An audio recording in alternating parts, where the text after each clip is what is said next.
Pawpaw trees have deep tap roots. So when you plant a pawpaw seed, when it germinates, it sends down a 9-inch deep tap root before it ever sends up a single shoot. Right? So you want to make sure that you're always getting and growing your pawpaws in very deep containers, because you don't want to compromise that fragile taproot, like a nut tree. You don't want to mess with that. And it's very fragile when it's young. So deep pots, these are 12-inch deep, is I would say almost a minimum of what you should grow. Because this only germinated this spring, right? And already, here we are in September, the roots are already coming out the bottom. Oh, this is 1 year? Not even a year. This tree I germinated in March. I started it in March. It can take easily 12, it can usually take 4 to 8 weeks to germinate. So you got to be patient. You can warm it up and get a quicker turnaround. I germinate my seeds in 14 days on a heating mat to speed that up.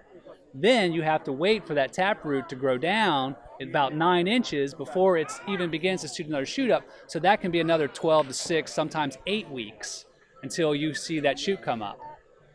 Then the first 2 years it likes to be in a shady site. Then third year, yes, it does matter. They like a lot of moisture. They have big leaves, big tropical leaves, right? Anything with a leaf that big needs a lot of moisture, right? The bigger the leaf, that insinuates it's coming from a more humid, moist environment.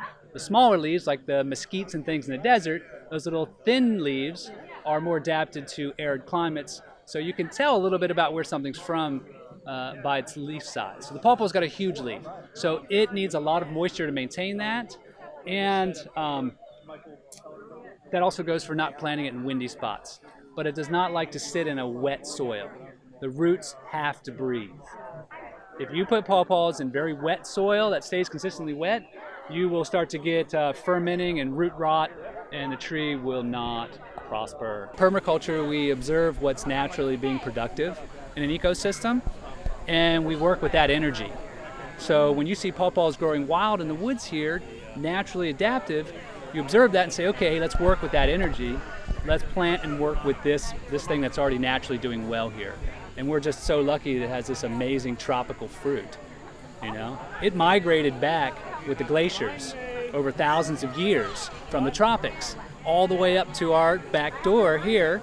It goes up into Pennsylvania, maybe a little bit into New York. That's how far it went back with the glaciers, slowly adapting to where we actually have a tropical fruit tree growing in our northern woods. I mean, it is phenomenal.